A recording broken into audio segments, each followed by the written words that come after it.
Hello everyone, welcome to English with Nupur. आज इस video में हम बात करने वाले हैं कि एटॉमिक हैबिट नॉवेल के एक कॉम्प्लेक्स और लॉन्ग सेंटेंस को कैसे ब्रेक डाउन करना है, उसमें दी हुई नेचुरल मीनिंग को कैसे समझना है और साथ में उसमें दिए हुए की इन्फॉर्मेशन को कैसे आइडेंटिफाई करना है। और उसके साथ ही हम सीखेंगे उस सेंटेंस में दिए हुए इम्पॉर्टेंट वोकैबुलरी और ये भी जानेंगे कि उसमें कौन सा सेंटेंस स्ट्रक्चर यूज किया गया है। तो इस नॉवेल ब्रेकडाउन सीरीज का गोल है आप किसी भी नॉवेल को बिना किसी रुकावट के समझ सके। So let's begin. तो जो सेंटेंस हम ब्रेक डाउन करने वाले हैं वो मैंने डायरेक्टली एटॉमिक हैबिट नॉवेल से ही लिया है और वो सेंटेंस है, Brailsford had been hired to put British cycling on a new trajectory. What made him different from previous coaches was his relentless commitment to a strategy that he referred to as the aggregation of marginal gains, which was the philosophy of searching for a tiny margins of improvement in everything you do.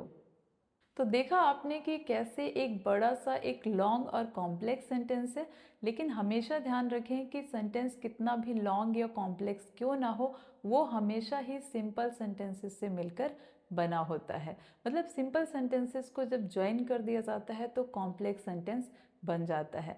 तो सबसे पहले हम देखेंगे उन simple sentences को और उसमें दी हुई की इन्फॉर्मेशन को आइडेंटिफाई करेंगे।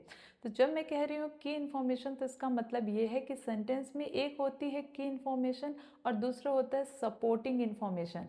तो आपको की इन्फॉर्मेशन समझना बहुत इंपॉर्टेंट होता है, अदरवाइज आप उस सेंटेंस में दिए हुए मैसेज को मिस कर सकते हैं। ठीक है, तो स्टार्ट करते हैं।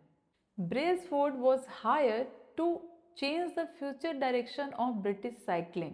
देखिए, ब्रिटिश साइकिलिंग एक संस्था है, एक ऑर्गेनाइजेशन है, ठीक है, जो कि साइकिलिंग जो भी प्रोफेशन है उसको मैनेज करती है। तो ब्रेल्सफोर्ड नाम के एक व्यक्ति को हायर किया गया, उनको नौकरी पे रखा गया एज ए कोच, क्योंकि ये जब आप नॉवेल पढ़ेंगे तो आपको समझ में आएगा कि उनको एक कोच की तरह एक हायर किया गया। किस लिए, पर्पस क्या था, ताकि वो ब्रिटिश साइकिलिंग का जो फ्यूचर डायरेक्शन है उसको चेंज कर सके। His goal was to improve the team's performance. उनका गोल क्या था, उनका गोल था कि टीम की परफॉर्मेंस को इम्प्रूव करना है, क्योंकि कोच का गोल तो यही होता है। He was different from previous coaches. वो कौन, ब्रेल्सफोर्ड दूसरे कोचेस से, जो पहले जो कोचेस थे उनसे डिफरेंट थे। क्यों डिफरेंट थे, क्या ऐसा डिफरेंट था? The reason was his strong commitment to a strategy. अब रीज़न भी बताया गया है कि वो क्यों अलग थे। क्यों? क्योंकि वो एक स्ट्रेटजी को बहुत ही बहुत ही दिल से मानते थे, ये क्या आप ये कह सकते, ठीक है, उसके लिए कमिटेड थे। अब उस स्ट्रेटजी को उन्होंने क्या कहा, he called this strategy the aggregation of marginal gains. उन्होंने उस स्ट्रेटजी को एग्रीगेशन ऑफ मार्जिनल गेन्स का, मार्जिनल मतलब छोटे छोटे गेन्स, गेन्स मतलब फ़ायदा है ना, गेन्स मतलब यहाँ पे फ़ायदा है कि जो छोटे छोटे फ़ायदे होते हैं, छोटे छोटे प्रॉफिट होते हैं, बेनिफिट होते हैं, उनको एग्रीगेशन, एग्रीगेशन मतलब इकट्ठा करना। This strategy man finding. अब इस स्ट्रेटजी का मतलब क्या था, अगर इसको सिंप्लीफाई करें तो इसका मतलब था finding small improvements in everything you do. मतलब आप कोई भी चीज़ कर रहे हो, पर यहाँ पर मतलब है ब्रिटिश साइकिलिंग से, उस टीम से। तो ब्रिटिश साइकिलिंग में जो जो भी चीज़ें हो रही थी उनमें उनका गोल था कि वो हर छोटी से छोटी चीज़ को फाइंड आउट करे जिसमें इम्प्रूवमेंट किया जा सकता है।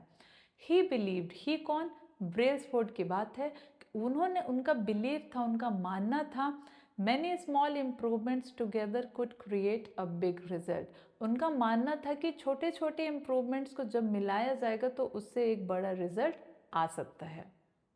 तो देखा कैसे हमने सिंपल सेंटेंसेस से की इन्फॉर्मेशन निकाल ली। ठीक है, अब हम सेंटेंस को एज इट इज समझेंगे, मतलब जैसा ओरिजिनल सेंटेंस है उसी तरीके से उसकी मीनिंग समझेंगे। तो सेंटेंस है, Brailsford had been hired to put British cycling on a new trajectory. Brailsford को ब्रिटिश साइकिलिंग को एक नई दिशा में ले जाने के लिए हायर किया गया था। What made him different from previous coaches? जो बात उन्हें पिछले कोचेस से अलग बनाती थी। Was his relentless commitment to a strategy? वह एक स्ट्रेटजी के प्रति उनका लगातार और मजबूत समर्पण था। That he refers to as the aggregation of marginal gains, जिसे उन्होंने छोटे छोटे सुधारों का जोड़ कहा था। Which was the philosophy of searching for a tiny margin of improvement in everything you do, जिसका मतलब था कि आप जो भी करते हैं उसमें छोटे से छोटा सुधार ढूंढना। ओके, सो देखा आपने, जब हमने उसमें की इन्फॉर्मेशन समझ ली तो सेंटेंस कितना इजी हो गया। अब हम बात करते हैं सेंटेंस में दी हुई इंपॉर्टेंट वोकेबलरी के। तो सबसे पहला वर्ड है हायर। हायर का मतलब होता है किसी को नौकरी पे रखना। ट्रेजेक्ट्री का मतलब क्या होता है? ट्रेजेक्ट्री का मतलब होता है डायरेक्शन या पाथ ऑफ प्रोग्रेस, दिशा या कि आगे बढ़ने का रास्ता, मतलब कैसे हम आगे बढ़ेंगे उसका जो रास्ता बनाया जाता है उसको कहते हैं ट्रेजेक्ट्री। प्रीवियस मतलब अर्लियर या कि पिछला। कोच, कोच उस पर्सन को कहते हैं जो कि टीम को ट्रेन करता है। रिलेंटलेस का मतलब क्या होता है? रिलेंटलेस मतलब होता है कंटिन्यूअस, नेवर स्टॉपिंग, लगातार जो कि बिना रुके चले। कमिटमेंट, कमिटमेंट होता है स्ट्रॉन्ग डेडिकेशन, ठीक है, समर्पण।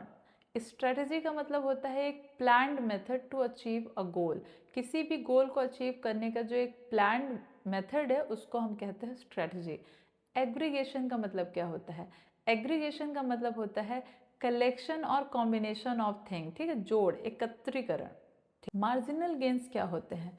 मार्जिनल गेन्स होते हैं मतलब वेरी स्मॉल इम्प्रूवमेंट्स, छोटे छोटे सुधार। फिलॉसफी, फिलॉसफी का मतलब होता है अ वे ऑफ थिंकिंग और बिलीफ, है ना, सोचने का तरीका या कि सिद्धांत। टाइनी मार्जिन्स, टाइनी मार्जिन्स का मतलब होता है अ वेरी स्मॉल अमाउंट, बहुत छोटा सा अंतर, ठीक है। इसमें दिए हुए ग्रामर पॉइंट को समझते हैं। देखिए सेंटेंस में दिया हुआ हैड बीन हायर्ड टू, उसके बाद वर्ब आया है ना, जैसे had been hired to put, तो मतलब किसी काम को करने के लिए नियुक्त किया गया था। तो इससे आप एक सेंटेंस बना सकते हैं, she had been hired to manage the team, उसे टीम मैनेज करने के लिए नियुक्त किया गया था। Okay, so if you found this video helpful and interesting and want more such content, don't forget to like, share and subscribe. I'll see you in the next video.